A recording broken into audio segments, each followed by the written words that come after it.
Good morning traders. आज है 18th April and our work is done for today.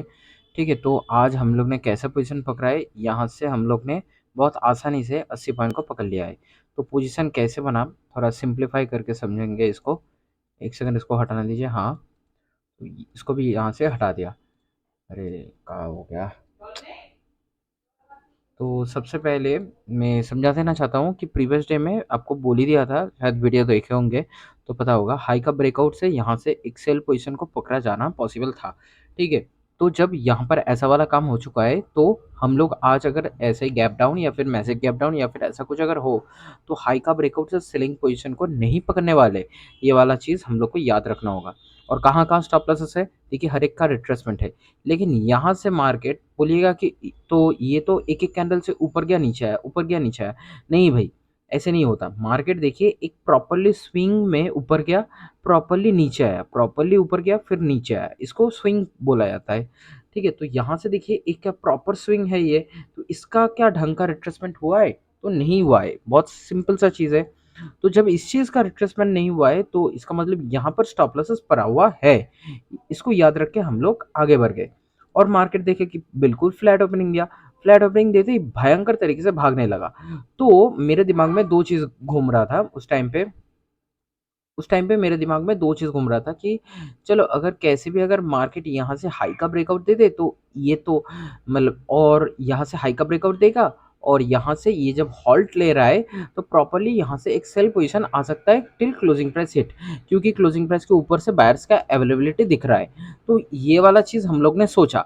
लेकिन market बिल्कुल यहाँ पर देखिएगा, ऑप्शन के चार्ट में ऑप्शन बाइंग में अगर देखिएगा तो हम लोग को यहाँ कहीं पर ऑप्शन बाइंग में लो का ब्रेकडाउन नहीं मिल रहा था। ठीक है, तो यहाँ पर जब लो का ब्रेकडाउन नहीं है तो ऑप्शन बाइंग में कैसे पोजीशन बनाया जाए। ठीक है, तो इसीलिए यहाँ वाला ये वाला सेल मूव को इग्नोर किया। सिंपल सा चीज़ है। फर्स्ट एसएलएनटिक मूव हम लोग के हाथ से छूट गया। कहाँ तक एसएलएनटिक मूव आ सकता था बोलिएगा कि तो ये तो बहुत दूर का स्टॉप लॉस है।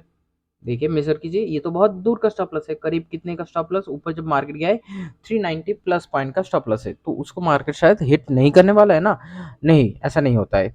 देखिए मार्केट यहाँ से ये वाला चीज़ को रिट्रेसमेंट करेगा, किसी ना किसी तरीके से करेगा।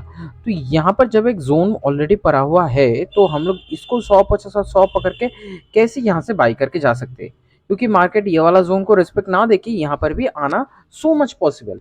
ठीक है, तो कंफर्मेशन इसके नीचे तो और जोन नहीं है, तो इसीलिए ये वाला जोन को वैलिड किया। इसके ऊपर जो भी जोन था उसको मैंने इग्नोर किया। ठीक है, तो इसीलिए यहाँ से सिंपल तरीके से बाइंग का अवेलेबिलिटी दिखा। और यहाँ से जब मार्केट क्लोजिंग प्राइस को भी तोड़ दिया तो भी सेलर्स एक्टिव हो गए। ऊपर से हाई से रेजिस्टेंस लेके भी सेलर्स एक्टिवेट है। सब जगह से जब सेलर्स एक्टिवेटेड है तब बोलिएगा तो 47,500 के ऊपर से तब क्यों आप बाय कर रहे हो। देखिए हमेशा ये चीज को याद रखिएगा कि साइकोलॉजिकल लेवल्स को हम लोग यूज करते ऑपोजिट पार्टी का एक्टिविटी समझने के लिए, कि वो लोग कितना एक्टिव हो रहे हैं। अगर इतना भयंकर अगर वो लोग एक्टिव नहीं होते तो यहाँ से हम लोग इसका इस्तेमाल करके किसी ना किसी तरीके से समझते कि वो लोग कहाँ से कहाँ एक्टिव हो रहे हैं। ठीक है, तो जब ऑलरेडी इतना सारा सेलर्स एक्टिव है तो एक प्रॉपर कैंडल मिल गया 950 का। प्रॉपर कैंडल मिला विथ इंक्रीजिंग वॉल्यूम, इसी में हम लोग ने एंट्री किया और बिल्कुल क्यू 40 पॉइंट ही टारगेट किया। इसको भी समझ लेंगे। इसको हटाया ये वाला फिप को, तो यहाँ से ड्रॉ नहीं कर लेंगे क्योंकि यहाँ से देखिए एक गड़बड़ दिख रहा है। ठीक है, प्रॉपर स्विंग जहां से चालू हुआ वहां से हमेशा पकड़ना है। यहाँ से पकड़ेंगे, इसको ड्रॉ किया। देखिए मेरे को क्लियर कट दिख रहा है market can hit this 0.5 0.6 level का मिडिल पॉइंट। ठीक है, जब यहाँ पर तक मेरे को अवेलेबिलिटी दिख रहा है कि मार्केट 90 100 पॉइंट के करीब मार्केट में जब अवेलेबल है तो मैं 90 या 80 क्यों ना पकड़ लूँ। तो जब मैं 80 को पकड़ा, बहुत सिंपल तरीके से मेरे को टारगेट मिल गया। ऑप्शन में देखिएगा तो यहाँ पर थोड़ा गड़बड़ यहाँ पर हुआ था। ठीक है, क्योंकि डीप इन द मनी नहीं खरीदा था तो बिल्कुल यहाँ पर टारगेट हिट दिया था, लेकिन टारगेट हिट नहीं हुआ था।